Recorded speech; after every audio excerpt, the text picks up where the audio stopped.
Yeah, we're going to roll. All right, we're going to call our meeting here for Oversight Workshop to order. Declaration of a quorum, 7 members present. Welcome, everybody. Happy Monday. That brings us to item C, consideration, discussion, and possible action related to a management oversight workshop for the CSISD Construction Department. Mr. Martindale. Thank you, Mr. Horak and board members. As per policy, every semester we have a management oversight meeting to go into depth into one of our 6 areas of operation. And this semester, we have our construction services, and here to present this afternoon is our Executive Director of Facilities, Mr. John Hall, and our Chief Financial Officer, Ms. Amy Droz. So, Mr. Hall, Ms. Droz. Thank you, Mr. Martindale, Mr. Horak, members of the board. Yeah, I've got quite a bit of information to pour out for you today. I think we last count it was like 83 slides, but don't let that freak you out. Some of them are a little kind of added on to one after the other. So we'll go through this quickly, but I'm gonna go fairly quickly. We will have some time at the end for questions and comments, but feel free to stop me during the middle of the process if you want to, and we'll just take a delay there and process through. So I'm going to go ahead. John, does the 83 include the cover slide? Yes, sir. It does. Okay, so yeah, we're one down already. We're at 82, Mr. Payne. Hey, man, we're off and running already here. Okay, well, I'm going to go ahead and jump into it here then. So start off with defining management oversight. This is kind of the why we do what we're doing. The Center for Reform of School Services. I had to look that up this morning. I couldn't remember. CRSS definition uses this as the policies and process used by a school board to ensure the integrity and performance of the district's major business and operational systems. So basically, you see the list of the 6 different departments throughout the school district. We all take turns in presenting to y'all for these management oversight workshops, so you can know and understand exactly how we take care of our business and make sure that y'all are comfortable with that, and that's the proper way to process everything. You can see the 6 listed off there. The one in green, construction, that's me because it's my turn today. So I'm going to get on about it here. So these are kind of the main questions that I'm going to put out kind of at the beginning here. Hopefully during the process of today's presentation, you'll be able to answer all of these questions in your mind. But I'm going to just briefly go through them. The board needs to know, are students, employees, and others safe? Are the district's assets secure? Are we following all pertinent laws and policies properly? And this is a big one in my world in particular, is does fairness prevail? Not only are we doing it by the letter of the law, but are we being fair about that? Are major business systems effective and efficient? And finally, are we making informed decisions regarding the future? So hopefully by the time we get to the end of that, the answer to all of those will be yes. But if they're not, let's slow down and talk about them a little bit more. So our outline of the major components of today's presentation are these 5 items. Program description, that's really the bulk of it today. But then we'll be going into such things as system integrity, performance metrics, how we measure up, policy recommendations, and then finally the going forward from here part. Where are we going? What's next? Kind of stuff. So to get going on our program description, our first big piece of the puzzle today, we're going to be covering these 5 bullet items. We'll be covering purpose, the policies, specific board policies that govern what we do in facilities construction. I kind of be showing you organizational charts, a number of employees, how we're kind of organized, do a little quick run over of the model that we use, and then a little bit of history, what we've done so far, because this is not a department that's always existed. So I'll give you just a little bit of a snapshot of history of it too. So jumping right into it, the purpose is to manage the facilities planning and construction process for all CSISD bond projects in a safe and efficient manner. Basically anything, in particular for the bond stuff, which is what the Construction Services Department was formed to create. So anything that's big enough to be considered a construction project or even a significant deferred maintenance project, we process all of those through the Construction Services Department.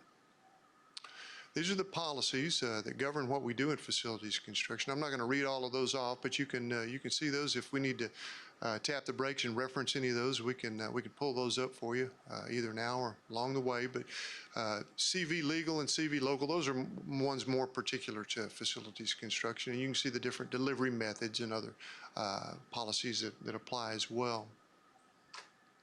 And really, the reason for this is the board policies. They're made to establish school district processes so that we process in a fair, legal, ethical, and financially responsible manner. These are very, very important for us. We all know what perception is out there. It's very, very important. So we make sure that we process in a very particular manner. Our construction services department is really organized, as you see there. That's all of us in the whole department. There's 5 of us total. By virtue of being over the whole facilities department, I'm also over the construction services department. That falls out under me. We do have a coordinator of construction services position. Right now it's vacant. Renee Ramirez has been temporarily covering that ever since our last official coordinator of construction services retired. Thanks a lot, Renee. Appreciate you helping out with all of that. Renee really covers the bulk of the construction services work, and I rarely get pulled in if we have something going strange and I need to get weigh in on it there. Administrative associate Paula Aker helps us out. She helps me with all of the facilities department, but in particular, she covers the construction services stuff as well. We do have 1 out of 2 construction inspectors still working for us right now, and that's Tom Stewart. And I'll get into the roles of some of these others a little more as we go through the presentation.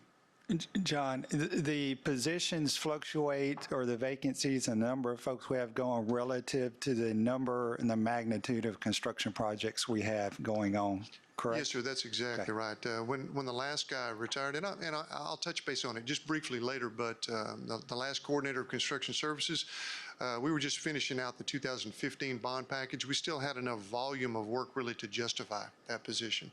After that person retired, we made the conscious decision to not replace them yet because we didn't have the same scope. It's been slowed down just a little bit. Now we got the 21 bond packages ramped up a little bit, but that's exactly right, Mr. Martindale. So here's what it looks like in more of an organizational chart format with me at the top, with Paula Aker kind of helps me out. Renee Ramirez has kind of been helping me with the coordinator of the construction services piece, and then of course the 2 inspectors kind of fall out under that position.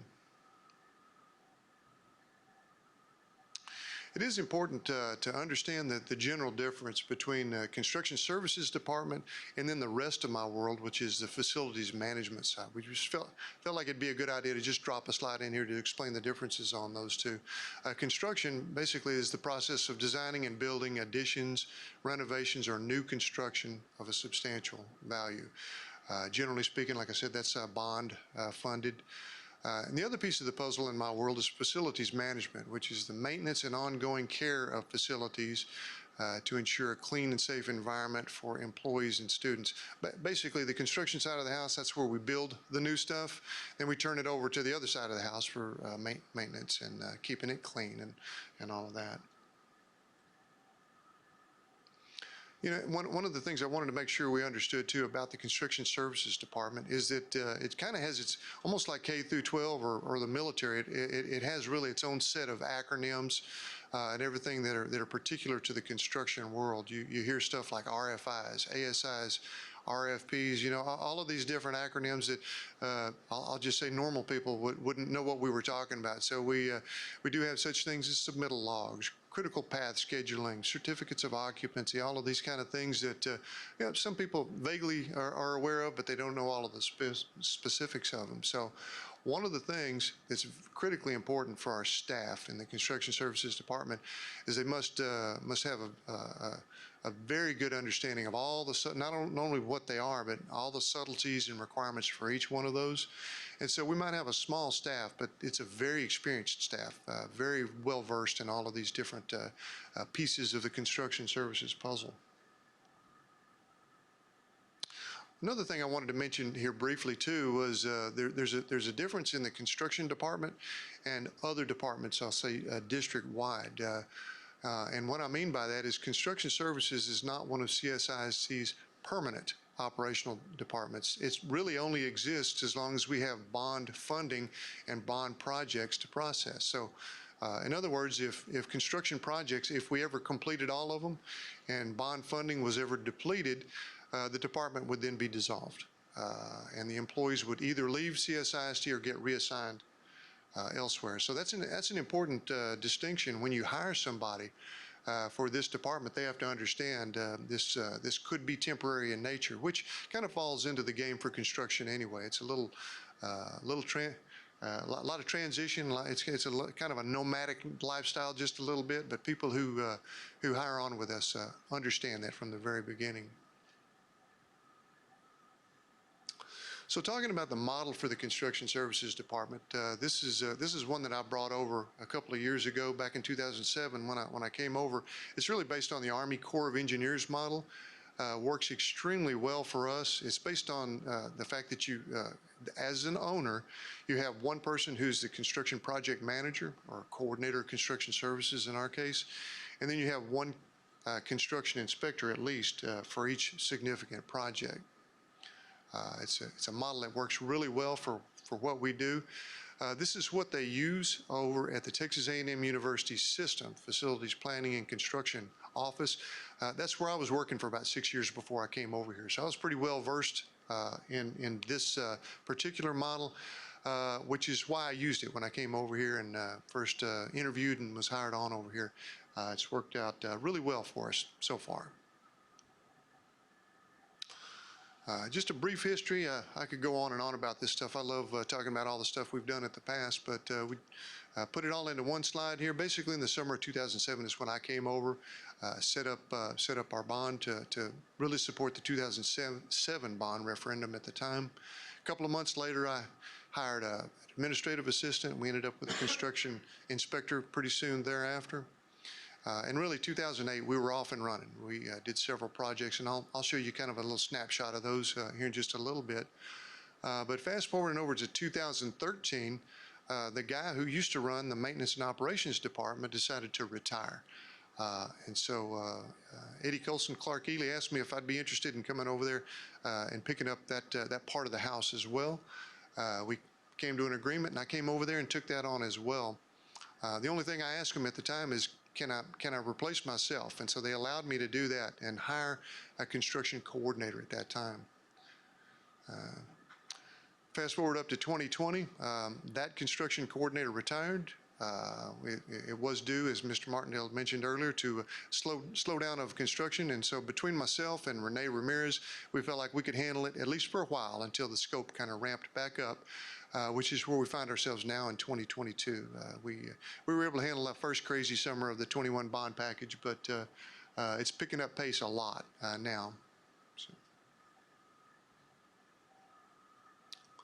So just a little bit more of the history. When I first came over here, the square footage of all of the buildings in the school district were a little over 1.3 million square feet. And what I love to tell people every chance I get that, well, really it took us about 12 years, but I've got it 15 years because that's where we are today. Really, we've doubled the size of the square feet of the school district, all the way up to 2.69 million square feet, with just a little over doubling the square feet. So, yeah, I'm kind of proud to say that. That's been quite the effort over the last 15 years. And just a little brief shakedown on all the different bond packages, just so you can kind of get an idea of the scope across the school district. This is what was included in what we processed in the 2007 bond package. We did a couple of elementary schools, did some additions over at CSMS and Cypress Grove, some miscellaneous other stuff around the school district. But the construction services piece of that added up to $54,968,000 and some change there. So that was a pretty good one to get off and running for. And when I hired on in 2007, really I was banking on us being able to pass the next bond package after that, which is of course the 2009 bond package. I was glad that passed so I could stick around for a little bit longer. We were able to to put a few more schools on the ground. Of course, the big one, the big bulk of that entire bond package was College Station High School, Phase 1. I've got it listed as Phase 1. We haven't really done Phase 2 yet, but that's what we called it at the time. That was about $110 million just in and of itself. But we did do a couple of renovations over at Consolidated High School, too, a couple of sizable renovations over there, actually. So I was able to pick up a couple of the early security vestibules, process some of those. So grand total of 2009 bond package for us was, you can see, a little over 121 million. So we upped the game a little bit for that one. Moving on to 2013, we passed another bond package in the November of 2013. Picked up another elementary school. We built the purchasing building over there for Carmela Schaefer and her crew. We did pick up some athletics projects.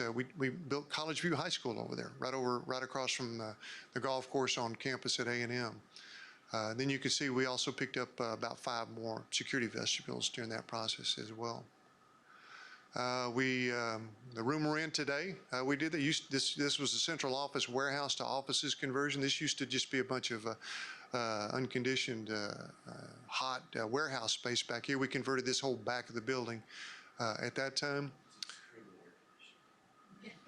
Yeah. They did a good job. Sometimes. We also picked up, since we moved our transportation folks over there, we had that old building right behind us through the glass over there. You can see, converted that over to the technology building. And then you can see just loads of other deferred maintenance type projects sprinkled across the district. Grand sum total for that one was 79 million and some change, you can see there. So wasn't quite as big as the 2009, but we still did a lot of work in it, spread out all over the school district. Wasn't too much longer. We passed the 2015 bond package. This one was more, I would call school heavy. We were doing more new schools on this one. We came out of the chute early with Pecan Trail Intermediate School. We actually had that one designed ahead of time before we even went to November for the voters. We did some renovations at Oakwood and AMCMS. Wellborn Middle School, brand new. That was the big one of that project, about 57 million for that. New Riverbend Elementary School. And then once again, just loads of deferred maintenance across the whole school district. That was the biggest of the bond packages, added up to almost $130 million there. So you can see we've cranked out a lot of work through those. Kind of a summation of all of those. You can kind of see them to the right. I went ahead and included to date what we've got under contract for 21 bond package. So adding another 8.844 million to that, we've got a total construction of 394 million and some change. So we're knocking on the door for $400 million worth of work, which is a pretty good volume of work over the years. I just dropped in a picture here so you can see just a couple of photos across the school district there of different projects we've processed over the year. Give me a chance to sneak in a drink of water here.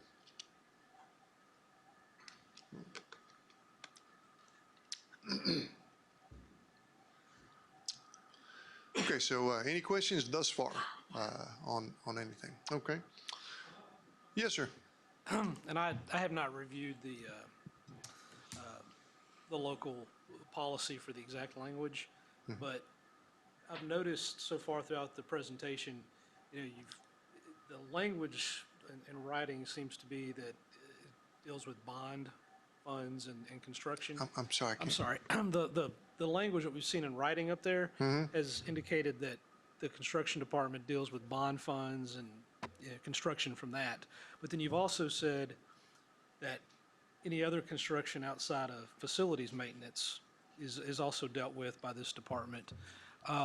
Do we need to change any of the language in the FC local, or? I don't think we do. Did you want to catch that one, Okay. Mrs. Ross? Yeah. I don't feel like we do. I will review it, but a lot of districts do some what they would call construction out of something other than bond funds. And when I say that, it would be like some major repairs that could be considered construction because of it's going to really alter the building or alter its life by a lot. That's kind of one of the things they look at for construction.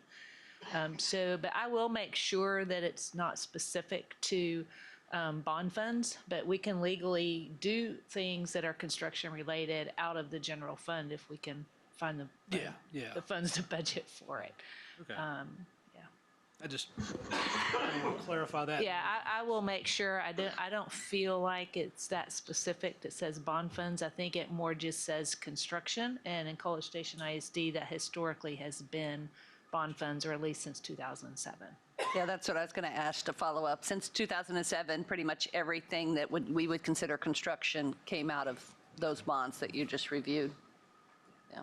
Virtually everything. I think we snuck in just a little bit of work through the construction department, especially since we all fell out in the same department over there in facilities. But Thank you. well over 99% of it has been bond.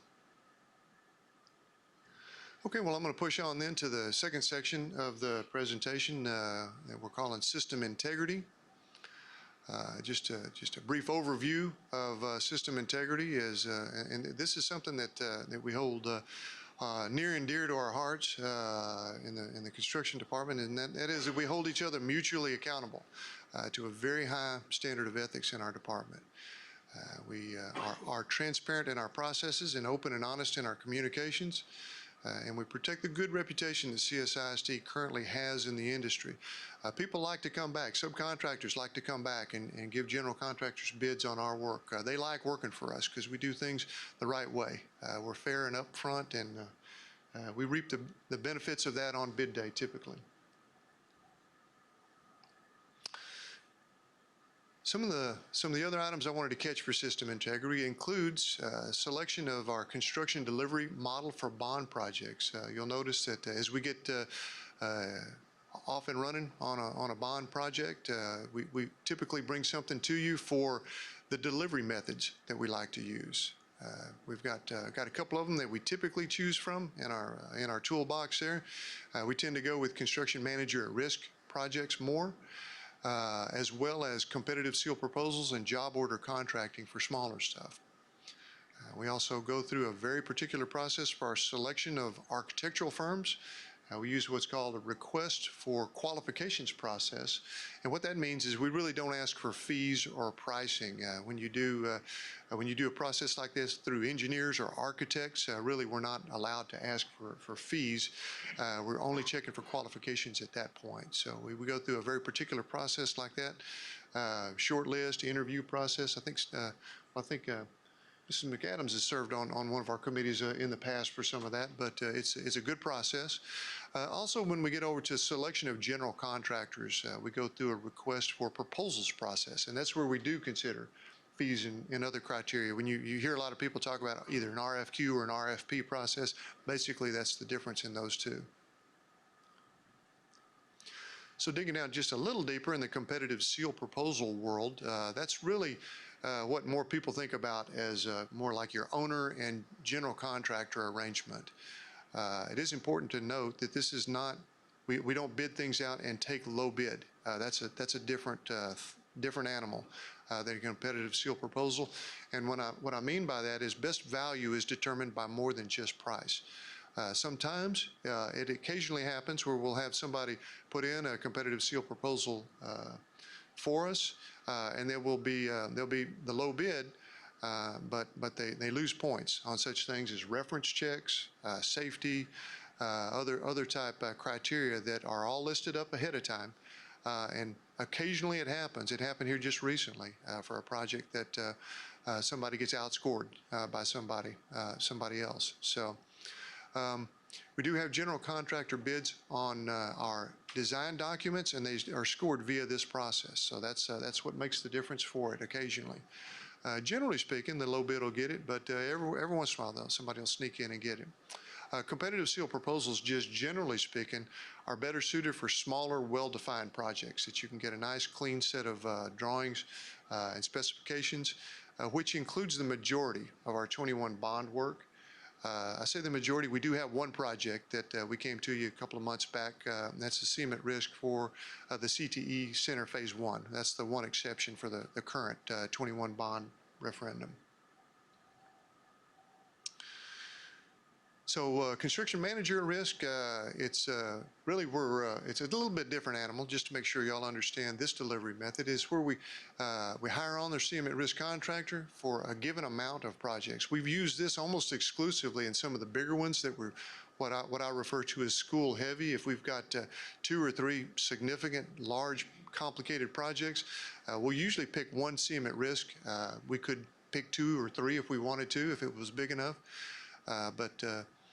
The way this process works is the CM at risk contractor would give us a guaranteed maximum price for each project, or a GMP. You've heard that terminology. And the cost should never exceed the amount that the CM at risk gives us. And this is where the at-risk piece comes to play, and that is if we ever exceeded the amount on a project, the CM at risk would absorb that cost out of their fee because it is at risk. We've had to actually exercise that a couple of times.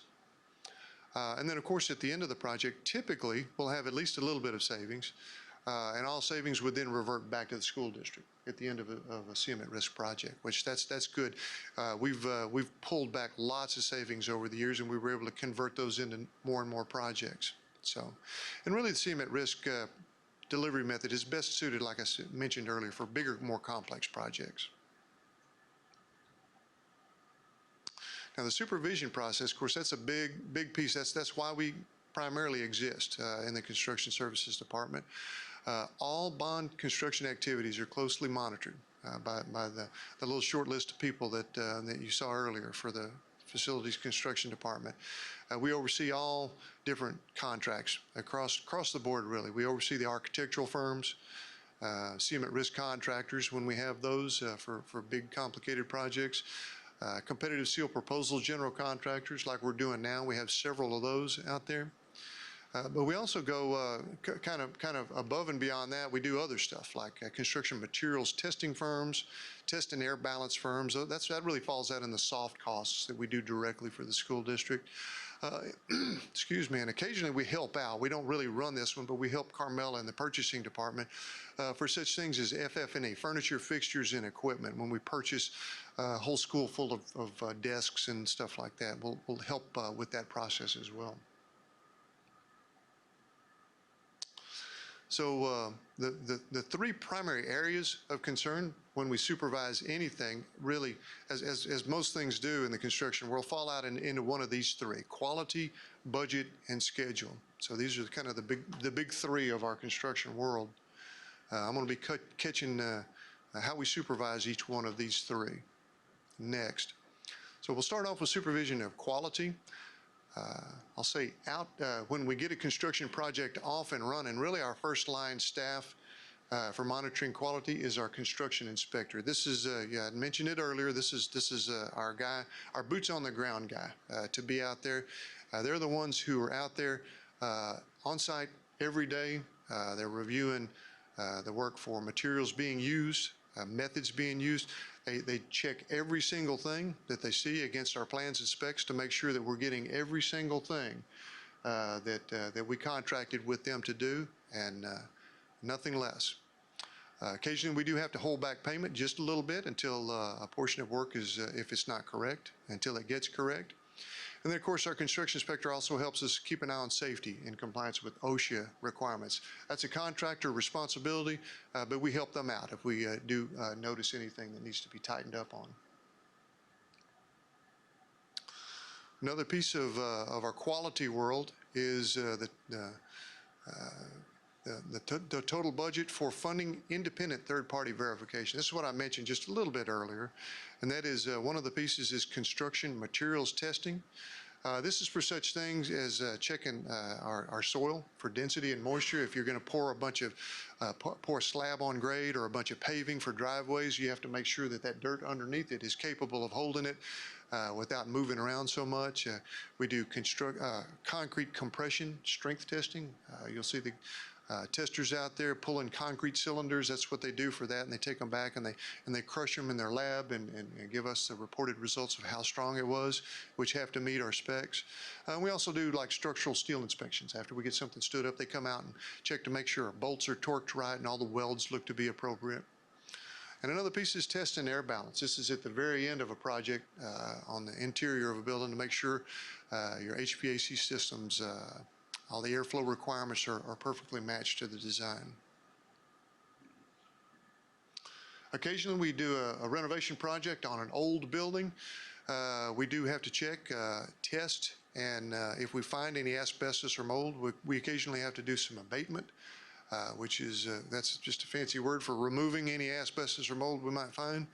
That's a very, very particular process that is legally controlled. We have to monitor it and manifest all the materials for proper disposal and everything. So that's another big piece of our quality.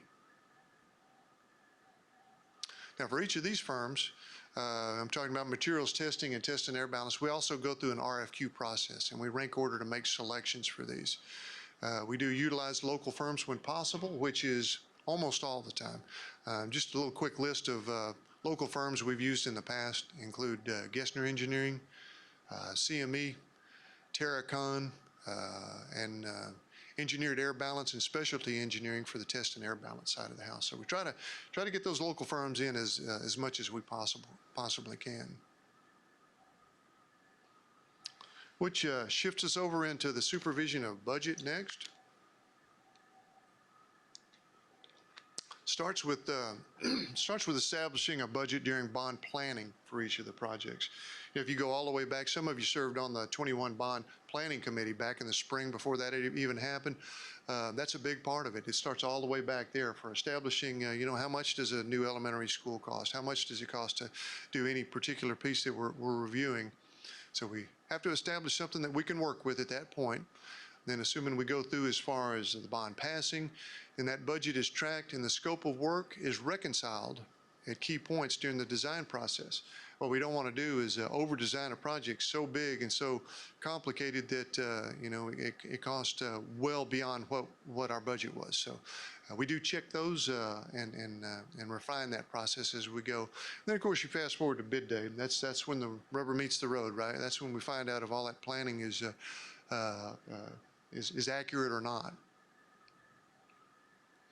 Occasionally we do have on bid day, a project will come in a little over budget, or even really we use this process too a little bit in the design, and that's a value engineering process. If y'all have ever heard the term a VE process, that's value engineering, and that's really what we do to get a project back in budget if we're overshooting the mark for our desired scope. And really kind of falls out into these three. We would consider removal of non-essential items. If we find a lot of things that we want to have but we really don't need to have, we start pulling off some of those until we can get the budget back. We might have some expensive items that we replace with less expensive items, simplify such things as ceiling designs. If we've got if we got a nice pattern on the ceiling for sheetrock fur downs, and we could simplify those and put more drop ceilings in, that sort of thing, to save us just a few dollars until we can get it back within budget. That's a key piece of the process.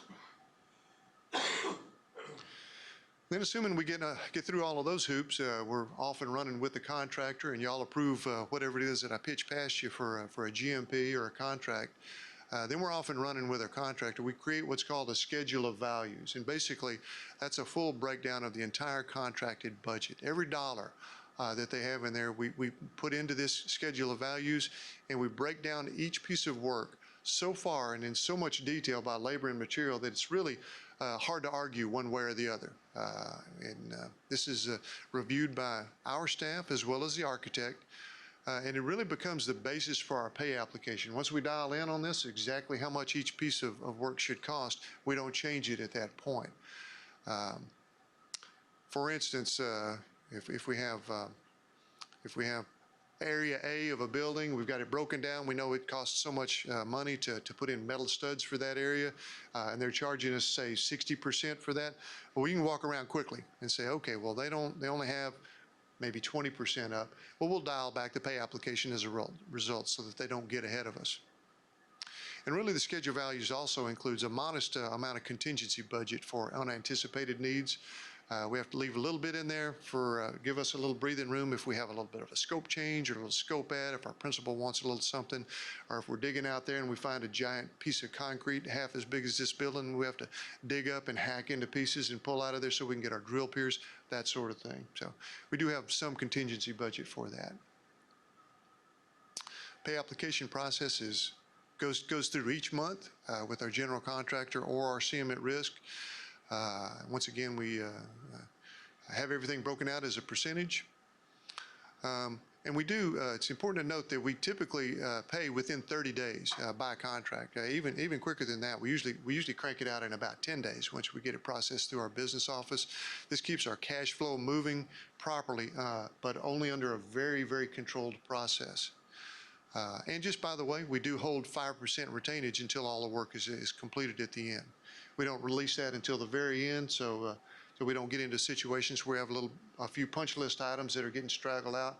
We want to keep their attention with that 5% until they get all of that stuff taken care of. And that's a good way of doing that. That's pretty standard in the industry, by the way. I just wanted to include just a kind of a snapshot of one of our typical cover sheets for a pay application. I know you can't read it very well on that, but it kind of shows you the breakdown on the right side, our original contract sum, anything that we've paid for them already, retainage held, all of that sort of thing. And really, we have about at least four sets of eyes that we process before we push it on through to our business office, including the architect's office. Another quick note on budget is for our bid day processing. This is pretty important, whether we do it with a CSP, which is through our own office with Carmela Schaefer in purchasing, or if we do it CM at risk, either one, we always have CSISD personnel present to monitor. We don't accept late bids. Usually I'm the one who calls the ball. If it's straight up 2 o'clock, I'll be looking at my phone and say, okay, calling the ball, no more bids. And we will go through and initial and date every legitimate bid that we receive at that time, particularly for a CM at risk project. That way, if anybody tries to add something later that we don't have our initials on, we'll know that that was not a legitimate bid as of that date and time. That's a good process to keep everybody on the straight and narrow, so to speak. We also determine the best value for the district in determining the ultimate list of subcontractors and vendors. We go through that with our contractors as well. We'll have a list of options, really. We'll have a couple of bids, well, let's say from electrical subcontractors. Generally we'll go with a low bid on those, but if we had one that gave us a bid on any particular bid from a contractor that we knew was like to chisel on us for work orders, did poor work, that sort of thing, we would weigh in for the best value for the district as well on that to make sure that we've got the right people and the right fit for each project. So shifting gears then for the third piece of the supervision is schedule. Of course, we talked about the money and the quality, but the schedule is a pretty critically important piece as well. We typically will have our general contractor or CM at risk provide this construction schedule as the project commences. And so we've got our baseline from the very beginning. We know when the finish has to happen. And then the schedule is, once we've agreed on it, it's updated every month to account for changes in such thing as lead times, like we've been experiencing a lot over the last year and a half or so with this crazy market, deliveries, weather issues, all sorts of things like that. And if any delays, if our contractor comes up and says, well, yeah, we've got this delay or that delay, then they are immediately responsible for coming up with what we refer to as a recovery schedule. And that is, okay, we understand you got some delays. How are you making that time up? Not just to forgive them of any time on the end. So they tell us what their recovery schedule looks like. And we do review this monthly with our construction inspector and our coordinator as part of the pay application process. So we tie it back to the money here. If they're getting sloppy and not updating their schedule to please us, then we slow them down until they get that right. Because this is a key piece of the game. It's also important to know that the completion date doesn't change only the urgency to meet that date. Typically, we don't allow any extensions in the original schedule, which is why I added this second slide for this. Everyone must understand, from the school board and all the way through to the subcontractors and vendors, everyone must understand the critical nature of the schedule and adjust as required to complete a project on time, which generally speaking for us, for big schools and stuff, and additions and stuff like that, that's the start of school. When start of school rolls around, we've got that little avalanche of students and teachers and everyone rolling in. We better have it ready. We better have it ready. There's no two ways about it. And this also, I just wanted to mention too, that the schedule is not just me and my staff arm wrestling with the contractor and the vendors out there. We also have other pieces of the puzzle too. It wouldn't do us much good if we finished the project one day before school started and we didn't have things like furniture installed, technology put together. So moving of teachers' materials into rooms, those are also key components that we juggle out. So we have to be finished with the other stuff in time to get all of this scrambled in right under the wire as well. Additionally, we have other schedule impacts that we have to account for. The biggest one for us in this other impact world is the city of College Station. This includes our fire department and police department, public works. They do stuff on roads adjacent to our projects. Their technology folks work with us to get their fiber over to our buildings so that we can actually turn on our computers and make the magic happen. And all of this is ultimately related to the planning and development department, that's where we get our permits and our certificate of occupancy on the tail end of these projects. Very, very important. That's probably the biggest other impact.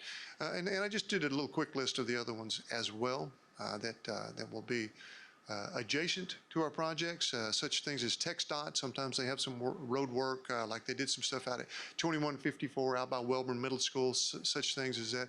TDLR, they'll come in and look for accessibility. Sometimes they'll require us to adjust some ramps and stuff like that. We have some of our schools over in the southern part of the district that have their electrical through BTU and Welborn Water. And of course, Atmos Gas plays a big game in this too. So we've got a lot of other people to call. We've got all of them on speed dial as well to chase and process items. So any questions about system integrity then before I go to the next one? John, I think this might be a good time for a break. You think for getting lunch? Ready for lunch? Okay. Let's take 10 minutes. Everybody want to grab their lunch and then we can get going again. Does that work? Perfect. Very good. Thank you.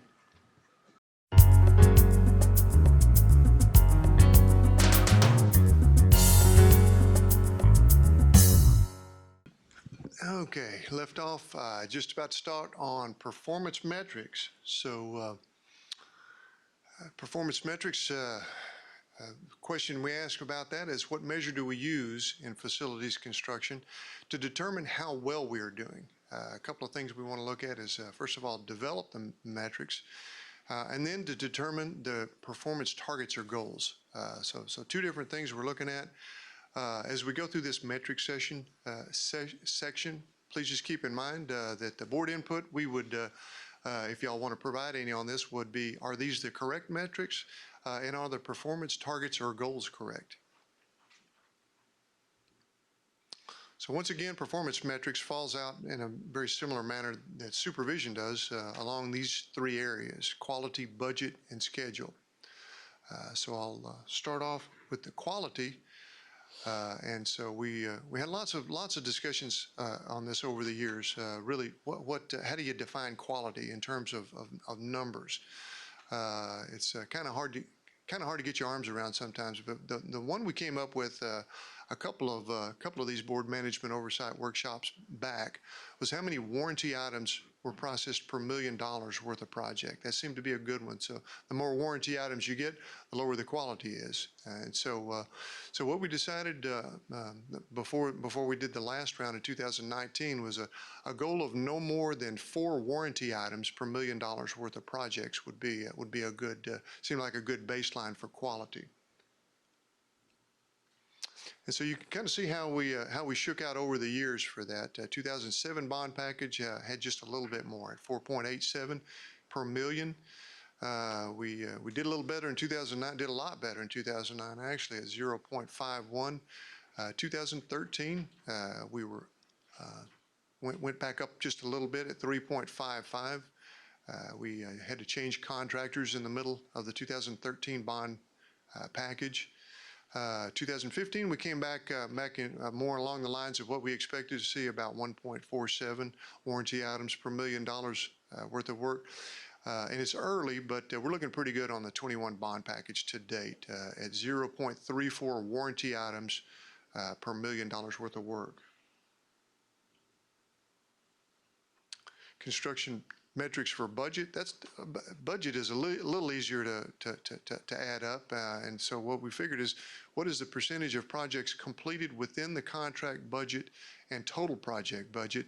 Our goal always, of course, for that is 100% completion, not only within the contract budget, but also within the total project budget. And the total project budget, of course, that's where we pick up the other stuff, the soft costs, AE fees, materials testing, and all the stuff I kind of mentioned before. So since the budget results for our metrics, or since 2007, we have successfully completed 100% of our construction projects within budget. I've never had to come back, knock on wood, never had to come back to the school board to ask for any more funding to finish a construction project.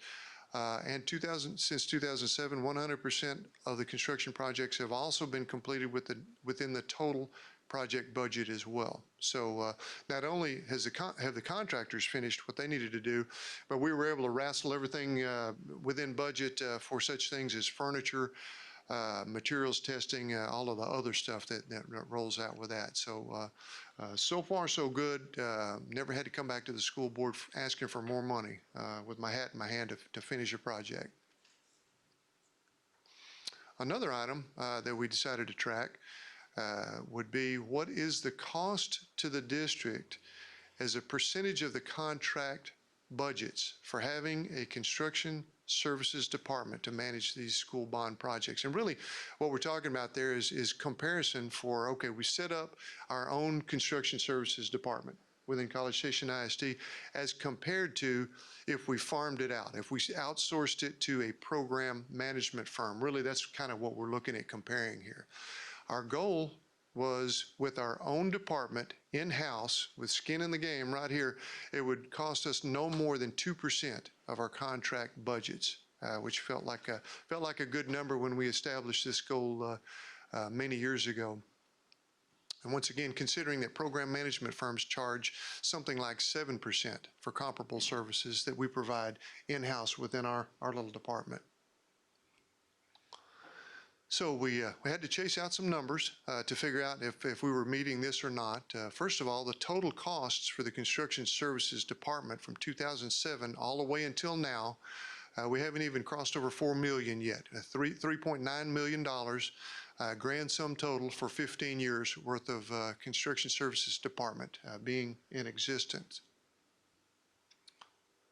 Our total contract price, we saw this number a little bit earlier, for all projects during that same time frame is $394 million worth of work we've managed with that less than $4 million that we've paid in our construction services department. So if you divide that out, what that comes to be is 0.994%, which is less than our 2% goal. That's good. In fact, I'd probably be bold enough to say maybe we should consider, knocking that down to, less than 1.5% or maybe even 1%, because we're tracking on it and have done so all along. But that's a pretty good place to be, I think. So I guess, Amy, Mr. Odds, for that 2%, is that factored into our budget? And then is that recognized as savings? I can't speak to back then if we factored in that 7% into our projects. They do some overhead, which is for that contract balance and testing. So honestly, I'm not sure if we did. I mean, in the 2021, we did not put that in there because we knew they were smaller projects. Do you know if they? So, I do. I can provide a little more information, and that is that at the very beginning, we had an initial estimate for starting up and running a construction services department for like 2 years worth of service in the 2007 bond referendum way back when. And really after that, we always funded it from savings from projects. And so we were always able to save at least enough to cover us for another year or two off of savings only. And so that's worked out pretty well. I'd say on the average, we were hitting just under $300,000 per year, even at maxed out staffing for it. So that's not bad numbers comparatively. so that was kind of part of my question is that the cost for your department then, well, at least the construction side of it, is coming out of bond money or M&O money? It's coming out of bond money. Bond money for sure. Okay. Right. It did until the 2015 bond funds got depleted. So right now, really, the only thing left is one of the inspectors, and I did move that to the general fund because before the 2021 bond, we didn't have, that was pretty much depleted. We had a little bit left for some small projects. So there's really only one position. Is when they moved Mr. Hall over to be over facilities. Really, that's, he took the place of another one. So we're at the moment, one of those positions is in the general fund, but it'll probably shortly be moved back over out of some savings.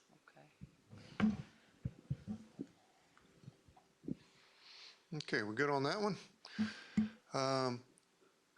Okay, so a little more follow-up on that too is program management firms, as I mentioned earlier, they typically charge up to 7% of the construction cost for a comparable list of services that we provide through our office right now. And so just digging into that just a little bit deeper, our contract costs multiplied by that 7% would have been $27.6 million. As compared to a little under $4 million if we were to have gone out to a program management firm. So you compare that to the $3.9 million that we actually did spend for construction management of our work over the past 15 years, and you get what we refer to as avoided costs for construction management. We didn't have to pay $23.7 million to anyone else to get this work. So what that means is that every project that we had savings on, we were able to, for the most part, we were able to funnel that money right back into more projects across the entire school district over the last 15 years. So that's a lot of money that we didn't have to pay someone else, so we've spent on other things.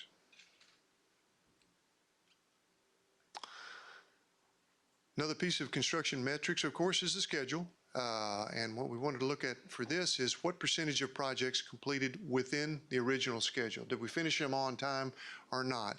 And our goal is 100% of our projects completed within the original schedule. So 2007 bond package, and the dollar values that we talked a little bit earlier, we came in 100% on those. We did okay for that.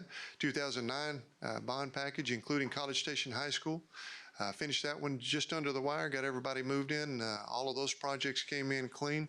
Really, we were looking pretty good until we hit the 2013 bond package, which all of a sudden we had a different contractor at that point than any we had been using in the past.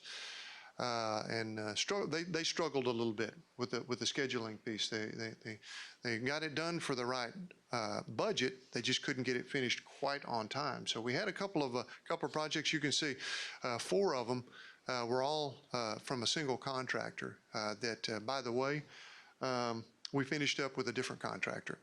One who understood scheduling just a little better. Not to put too fine a point on it, but we made an adjustment on the fly there and got back in the game. 2015 bond package, we were able to get back into the ways we wanted to be for 100% completion on time. And I'll say, so far, so good on 2021 bond package. To date, we've got 100% of those, including a really, really tough one this past summer over Southwood Valley. That one was super tight, but we got it finished just in time. A lot of work in the background to keep these projects on schedule. A whole lot of decisions related to that. So the final section is going forward from here. Basically, what is it that we're looking at for the future? From the Board of Trustees standpoint, we're going to continue, as far as I know, doing management oversight workshop every 3 years. The last one I did was 2019 for construction. We will be providing bond updates to the school board in workshop settings. Mrs. Draws and I gave one, gosh, was it September, I think, the last one that we gave.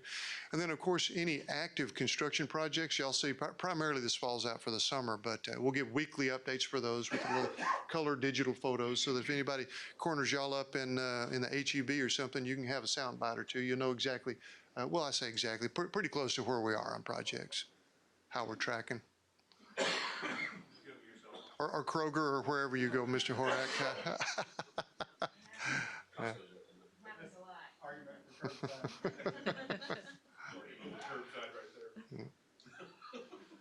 So going forward, y'all are already tuned into this because you authorized the superintendent last month. But we're looking at facilities condition assessment. This is a new legal requirement across the state of Texas, by the way.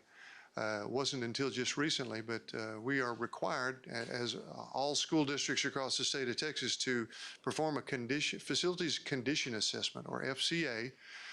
And so y'all authorized Mr. Martindale to enter into an agreement for that, as well as the follow-up piece of that, which is a long-range facility plan. Acronym for that is LFP. So just touching base a little bit on the facilities condition assessment, we have VOK Architect helping us out right now to comb over every single campus, every single building that we have within the school district, to evaluate the physical condition of each facility and to measure which systems are broken, aging, looking a little tired, old carpet, all of these sort of things. You can see kind of the list of specific items. We look at HVAC, plumbing, electrical, site drainage, parking.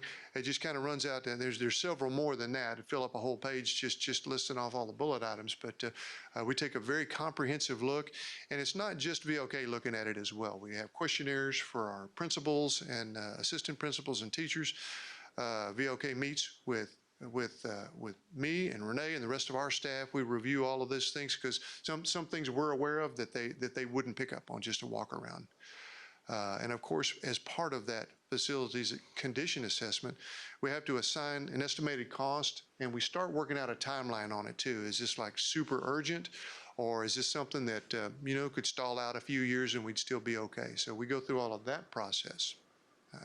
Anything I need to add for that, Mrs. Draws? Yeah. Okay. And of course, that's all kind of the precursor steps to the LFP. The long-range facility plan is where you go next after an FCA. An LFP guides the district decisions about the use of the facilities to strengthen learning by aligning current and future facilities with the instructional goals and objectives set by the strategic design. So all of this is kind of tied in, not just on the facilities side of the house, but to make sure that the facilities we do have in play out there are actually working for the learning environment, and that they tie in cleanly with our curriculum and instruction piece of the process. So as part of that, we review existing and proposed instructional programs. Of course, we utilize that facilities condition assessment to see what we have and how we're utilizing it, how efficient we are with all of that. We prepare site evaluation for future changes or expansions.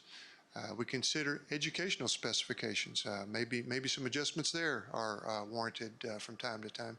And then also program and square footage requirements that roll on into that. We have TEA requirements for they recommend or require a certain amount of square footage per program for science programs, for instance. And so we have to very carefully review that to make sure we're keeping up with that. And then finally, we look at enrollment projections as well. A big part of this is our demographic studies.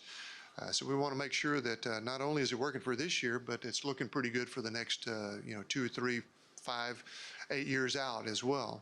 So we Work with district administration to develop a plan for future buildings, renovations, and expansions. So all of this ultimately kind of rolls into the bond planning piece of it too, of course. They're all kind of hand in glove as we have all of those conversations.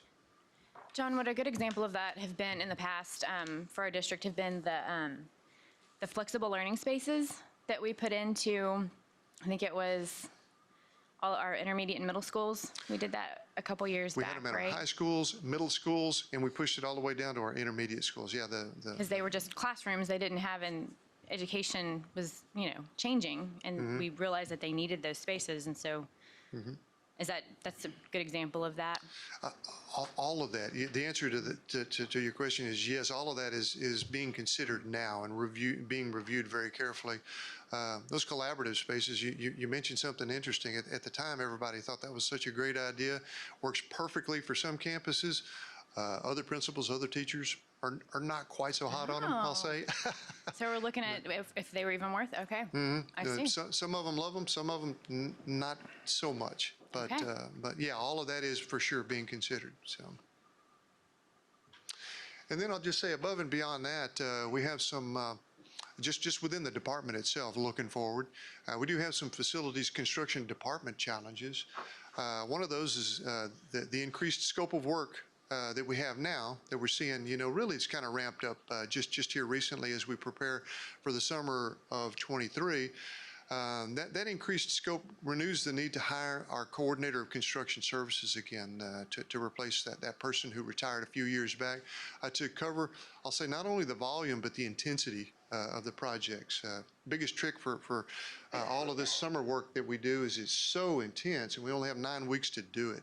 And so, you've got the more and more projects you have to oversee really starts to stretch us out thin. And so that's really keeping pace with the multiple smaller projects and general contractors with small construction services staff. We made a conscious decision, by the way, to really go with a lot more of these competitive seal proposal projects in order to get more of this work out into the local area, get more local contractors in, and we've been successful to some degree with that, and so we're going to try to do that. But it does come with we have to supervise multiple different general contractors, which stretches us out a little bit. So in conclusion, for the management oversight workshop here, we go back to the original slide with the 6 questions. Are students and employees safe? Are district assets secure? Are we following all the laws and policies correctly? Does fairness prevail in all of our processes? Are major business systems effective and efficient? And are we making informed decisions regarding the future? So hopefully by this point, we've got you thinking that the answer is yes on all of those, but that's the conclusion of my formal presentation, and I'll just say, based on that slide or anything else, I'll just kind of open it up for questions and comments at this time. So it's kind of a open mic night, so to speak. So any questions or comments about anything? I have 2 questions. One is when you mentioned working like with the city and county, TxDOT and all that stuff, especially when, there's 2 sides of it, right? Some of it is you're relying on them to do, the permits and those kind of things, right? But how about, like, example, when they're doing a road project or something like that? We can probably think of one that's happened this year that was impacting our schools. Are they pretty good about giving you or asking us about timing on any of those projects, or are at least giving us notice of those things? How is that communicated from their side, really? Actually, we've greatly improved that over the years. We have a meeting once a month. Sometimes we bump it to every other month with the city. And I'll have a Zoom meeting or a face-to-face. Renee will join me for that, but we'll meet with the Director of Planning and Development, Michael Ostrowski, the Director of Capital Projects as well, the city engineer, and so yeah, we have a good coordination meeting with them. monthly about that. Generally, it's a Zoom meeting, we always think we've got maybe 15 or 20 minutes worth of stuff to go, and it usually fills up the better part of an hour. And when we tell them all the stuff that we're looking at doing in the future, and then they tell me all the stuff they're looking at doing in the future. And so, yeah, the road project over there, I'm assuming you're referring to the one over at Forest Ridge that was pretty tough on all of us. But they do. They coordinate that with us as well. They do what they can to work within our needs, and when they can't, they tell us that too. We try to coordinate that with our principals and get the word out as much as we can. So some days it's a little more painful than we would prefer, but I try to tell everyone the same thing we tell them on our projects, is if we can just struggle through it just a little bit longer, it's going to be so greatly improved, and it usually is. So, And similarly with the county and like TxDOT, are they or how's that communication loop? I'll just say it's not as frequent as we do with the city, primarily because we don't do a whole lot with them. Generally speaking, if we have a project coming up for a new project, a new school, for instance, and we need to do some stuff with TxDOT, it's rare. But when we do, we'll have our civil engineer typically do our coordination with us. That's Veronica Morgan on most of our projects. She has a great working relationship. So she's kind of our liaison with them for road type projects and stuff like that. If it's BTU for electrical or Wellburn water, yeah, she also helps us out with that. And occasionally it's a significant enough issue that we'll have a little side meeting on it or something. But those are really the easy ones compared to really the vast amount of stuff we do is with the city. Sure. Good. My other kind of thoughts and question is more on, and maybe it's different right now when we're doing this facilities condition assessment, but I know one of the things you've been able to do in the past is really stay under budget and actually usually have some money to help maybe find, direct to another need that comes up at some point, which is great. But my question's more around how do you kind of help prioritize those additional needs? I mean, is it a list you keep and how do you update that? Or is it just something that, bubbles up? And how is that list and those priorities managed? Well, we do. As part of the facilities condition assessment process, one of the big pieces of that is you start off and you identify everything. And then you go through the prioritization of that. What's the most urgent down to the least urgent.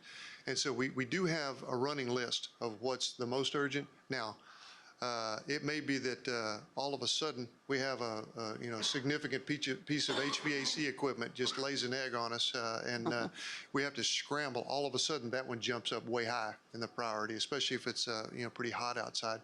But yes, we do have a baseline that we track for all of that kind of stuff, and I'll say we're flexible when we have to be about that.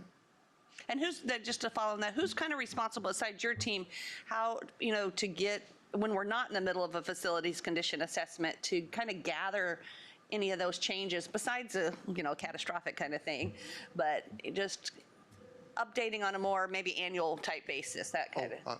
Outside of my department? No, well, I mean, because obviously you see a lot, but I mean, I'm just thinking more, if something's happening in a school or somewhere else, that how is that, what's the process for that to get on the list or maybe change its priority on the list, is there a set process, or it more is if there's a fire or something not literally, but I mean, if there's a problem. Hopefully it's not literally. But, yeah, sorry.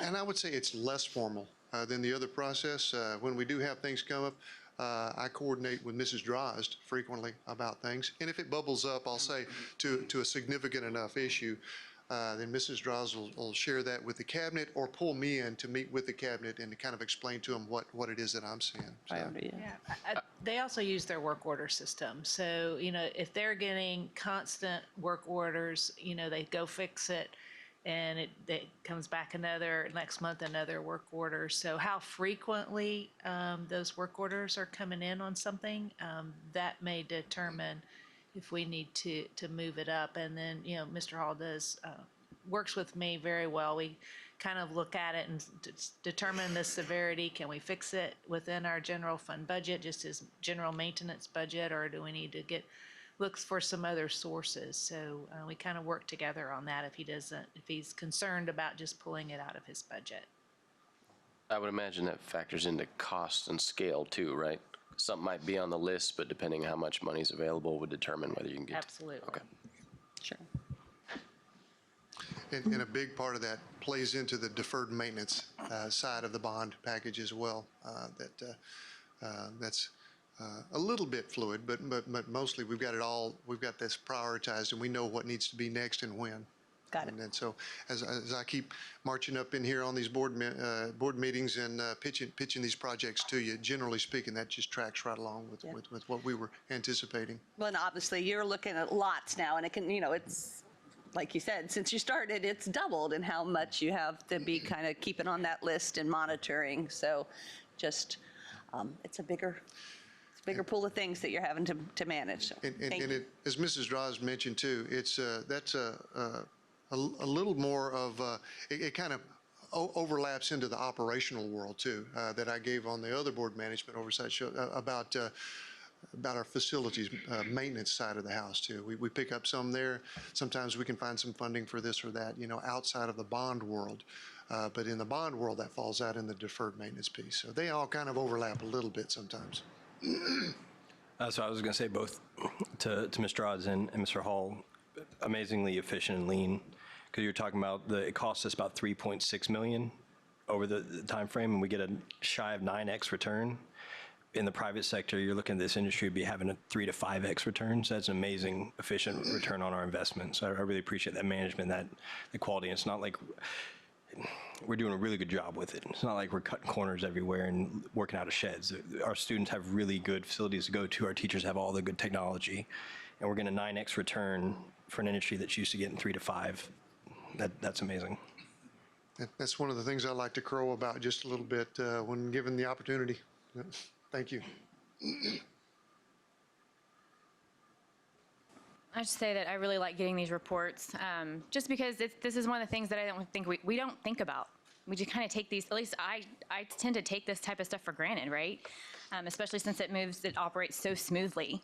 And so we forget just how much this does contribute to the education of our students and also the quality for our teachers and staff. So thank you for making me forget about it. Good job. You're welcome. And that savings, that's like the cost of an elementary school, right? I mean, goodness gracious, 24 million, that's like the cost of an elementary school, so bravo. Mr. Odds, I have a question regarding budgeting, and the answer may be this is an email later. But when we're budgeting for capital investments, obviously there's an M&O cost ongoing. When Mr. Hall talked about we have to city and permitting and all that kind of stuff, the initial stuff, I imagine, is factored in the bond. Yes. But as much as the city likes to advertise they don't raise taxes, the average household on the residential side is paying between 14 and 25% increase of fees, not to mention the development fees that the city likes to tack on. Do we have to pay those, or are we exempted from that? That's a great. That's an email, because I just say that's kind of the rub, right? Is the city brags about not raising taxes. John might know if those fees are included. Because I know College Station utilities, the permitting, aside from the permitting fees, you're looking at 14 to 25% increase at the household level. I can't imagine what it's like when you talk about 3 million square feet under management. So I mean, we do get pass through some increases on utility rates and that sort of thing, but we do have contracts there. the rates are probably fixed and secular, but my worry is the fees, because if we're municipal, we're having to take money from the taxpayers to pay it back to municipal government because they don't want to raise taxes. They'd rather tack on a fee. So if I could get some more detail on that, but I just think it's a discontinuity in local governance. I'll just mention this for what it's worth too, and that is, as per our interlocal agreement with the city of College Station, we don't pay for permits. We don't pay for that process, so that helps. So. It's the ghost fees that I'd be interested in. No, or the ghost taxes. Mm-hmm. I mean, we're having to deal with significant property tax decisions to affect our operation on a zero budget. And then we're having to take those from our tax base to pass them on to the city's tax base because they don't want to, for political reasons, raise their taxes. So I'd like some transparency. I think we currently have a wonderful working relationship with the city. And as Mr. Hall mentioned, we don't, through our ILA, we don't pay some of those fees, correct? Correct. Okay, so, yes, sir. So, and I think John mentioned this earlier in this presentation as well. I think that probably our communication and working relationship with the city is as strong as it ever has been, which is very good, which benefits the community as a whole, right?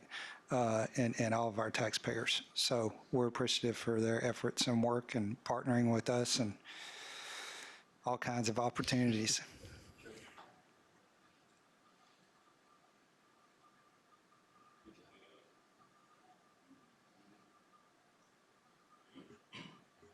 Well, we appreciate the update. I remember the one in 19. I actually do. And I'm glad we haven't added any like new schools because we had some big ones in 19 that you were talking about at the time finishing up. So that was fun. But thank y'all very much for that. If there's nothing else, we will adjourn. I appreciate y'all being here.